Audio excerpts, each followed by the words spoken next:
Their Fated Travels. Chapter 26.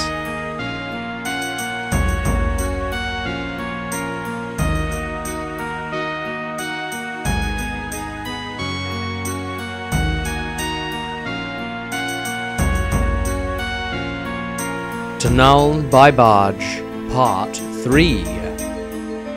The barge had suffered a terrible amount of damage, but its design had been commissioned on a purely private basis, and therefore had implemented ideas not usually seen within the design of normal passenger transports.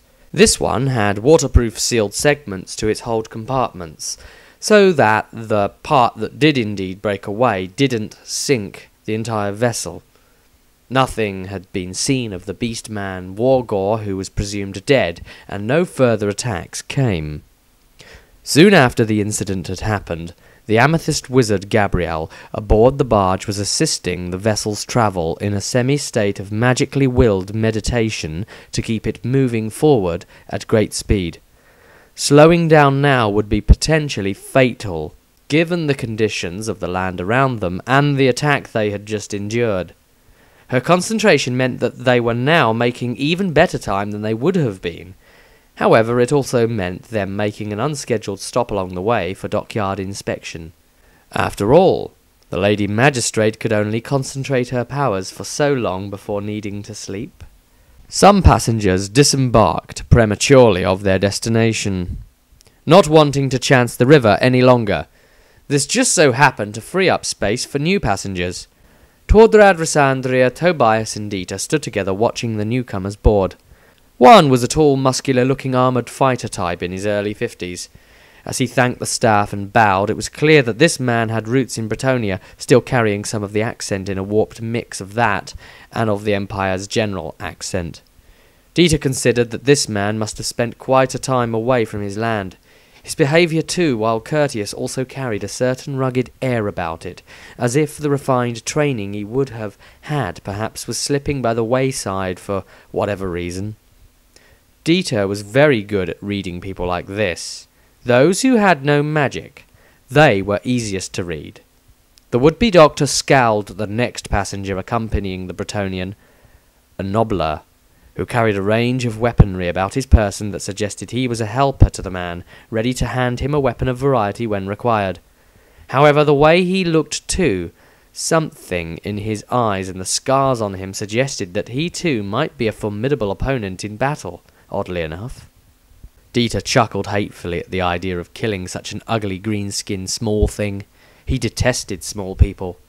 Nobblers were cousins to the goblin race, usually employed, well, kept, by ogres in a somewhat mutually beneficial lifestyle. How odd then to see one wandering about in civilized society, and with a human too, thought Dita. Dita watched as the other passengers stared in fright at seeing a green-skinned board with them, and then watched with intrigue as the man shackled the creature's legs and hands with manacles. Based on the fact that he did this only now and not before they boarded, Dita concluded that this was merely for appearance's sake. For the sake of the other passengers and not for that of the human, indeed. It appeared that the human and the greenskin got along quite well, actually. They spoke as if they had known each other for years. Next to board, also with this bizarre party, came a person that put Dita into a state of alert. Someone he couldn't read. A wizard. He was obese and of average height. His face could not be seen behind the gold mask he wore across it. This told the physician that this was a magistrate of the Gold Order, those wizards who would manipulate metal itself. The wizard's high-pitched voice was instantly irritating for Dita to hear, yet there was something of a scoundrel about his tone too. He boarded the ship with great endeavour, frequently dabbing his forehead with a handkerchief from the effort to climb up the somewhat raised boarding plank. Last aboard was another Bretonian, this time a damsel. She spoke in a much purer manner, unlike the man. She joined the group too to complete their numbers, but Dita could see no closeness between the man and woman to suggest that they were anything more than teammates. Magic too danced somewhere behind this woman's eyes. Dita would have to keep an eye on this lot, he reckoned. To make matters worse, their cabins were close to the party's. Later that day, the barge had begun to move up the river again, having passed its dockyard inspection. Night had come upon them once again, and most of the passengers were asleep. Beyond the sounds of snoring here and there about the sleeping quarters, an easy-to-miss muffled scream followed by a squelching sound could be heard, as a crewman desperately answered his attacker's question. The wizard, he did indeed confirm, was in this area. With that, he gagged as the last of his life force was robbed from him by the dark-hearted person who stood over him. Quickly the assailant moved up the passage, looking at the closed doors at either side. A slender form gave suggestion of it being a woman underneath the dark grey full-length coat. She then produced a gem of fine quality that instantly glowed with red pulses. She smiled as this indicated that the magic user was indeed close. As the assailant made her way further up the passage, the gem's pulsing began to speed up, until she passed a room in particular. After passing its doorway, the pulsing began to slow down again, which made her turn about and walk towards the door. Quietly she crept into the room. Locks meant nothing to her anyway, but this room wasn't locked. She saw a form in the bed before her, asleep. She moved forwards, and still the gem sped up to confirm the target. She would give her quarry no chance. Quickly she drew an ornate-looking dagger that had crimson jewels set into its handle, and brought this piercing end down into the sleeping figure, piercing the sheets and bringing about a sudden scream that was muffled by a hand across the mouth. The scream! It didn't sound right. It sounded like a woman? But her target was a man. How could this be, she wondered. But then it dawned on her. Of course, there must be other magic users aboard. As the assassin looked closely at the now-dead woman in the bed, she noted her blonde hair and fine features, so different to her own. The only thing they indeed shared in common was the horrified death gaze on her face, for she recognized that look from deep inside her own soul. Where the dagger had pierced the woman, a strange red glow emanated from the wound. This weapon was an artifact of great power indeed. Quickly the assassin made her way out of the room and down the passage again, turning to run into a new passage, following the indicator of the gem. Maestro had slept within the cotton wall-like embrace of unconsciousness for a long time now. He had responded to no stimulus whatsoever. His magic centre, the power that exuded from his very being, had been cut off during this time, due to the traumatic way that he had gone into unconsciousness. But as soon as the damsel had died, the energy stored within her from her own trauma had burst into the atmosphere of magical awareness, and this had struck Maestro too. At last, his own empathic magic channeling began to work again. He was now merely only asleep. The assassin crept into a new room. This time, she would make sure first. She pulled the covers back slightly, and there she saw the wizard she had been looking for. Maestro Raphael Illefession, in the flesh, before her. At last her quest would be fulfilled. She rose the dagger like before, but before she could plunge it into the man's heart, Maestro's nose twitched as his sense of smell alerted him to something he did indeed have a long-time hatred of. Maestro woke with a single word on his lips. "Elf!" Just at that moment, a hammer struck the woman about the head from behind. Angelique stood over the assassin, who was still alive, groaning to stand again. Her long coat had fallen open, and only then did she see it was an elf. Not only that, but a dark elf. She wore very little in the way of clothes, showing off her body in a lurid display.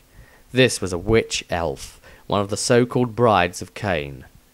Maestro was up and onto his feet, his staff in hand. He thrust it to the elf's throat, and vented a mad anger that was unusual for the man. "Why are you here, elf? Why does your kind plague me so? Be they high elf, dark elf, or whatever elf? You're the bane of me, I'm sure." The witch elf began to laugh, with a mocking cruel tone evident. She was captured, was at a disadvantage, and yet she still smiled. She spoke slow and purposely. "Malekith, the Witch King, wishes you dead. Be it not by my hand now, foolish wizard. Be assured, if he does wish it, then it shall be." Maestro and Angelique gasped at the name. Everyone had heard of the Witch King, the leader of the Dark Elves, the great betrayer of his kind, he who was responsible for much of the misery the old world was now entrapped in. Angelique questioned violently. "Why does he want to hurt Maestro? Answer my question before I tell you in half!" Again the witch elf laughed, but did reply, "All I know is what I am told. Ha! A future vision he has seen, a future that must be avoided. The catalyst of it all is you." And then she laughed again. The elf quickly raised her dagger. Before Angelique could strike her again in response to this threat, the witch elf assassin did something that no one was expecting. She slit her own throat, quickly and confidently, and died quickly with a smile on her face. The magical dagger the assassin had wielded was a very powerful thing indeed. It was empowered by Cain's will. The last person it killed had their soul bound to it. If the wielder took their own life too, it would bind the two together. And so it was that the witch elf's soul departed her body, and was drawn by the shared essence from the dagger back towards the Bretonnian damsel. Her soul entered the woman's body, and suddenly the former cadaver, now alive again, smiled. This was quickly replaced by a scream of pain as the dominant original host that was still present took control again. Crew members were awake by now, and everyone was trying to understand what had happened. Maestro stood up and brushed himself down, then went red, and as he realized he was only wearing a nightgown. Worse still, he couldn't remember changing into it. Angelique hugged the wizard, who gave a terrified little yelp in response. Maestro tried talking, but his voice was muffled by the bosom of the Sister of Sigmar. He at last managed to pull himself free enough to ask, "How did you know she was trying to kill me, sister?" Angelique replied, "I saw her sneaking into your room. A young harlot intending trouble, no doubt. So I struck her. It was a good job I did. You see, I am good for you, my maestro." The wizard considered this and then said, "But what were you doing creeping about at night?" With that, the nun went a little red in the face, replying, "I was coming to see you, my love." Maestro shuddered at the thought. He considered briefly which would have been worse to wake up to in actual fact. Though the assassin was an elf, and he certainly did hate elves, this was Angelique we were talking about.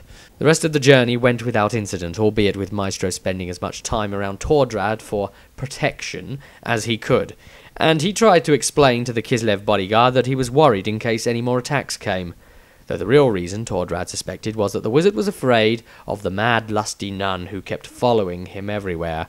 For now, all was well with the damsel. They had considered her lucky to be alive. A miracle, really. The gods were praised as usual, but ironically, that praise would have found its way instead to a more malign omniscience, gratified by the attention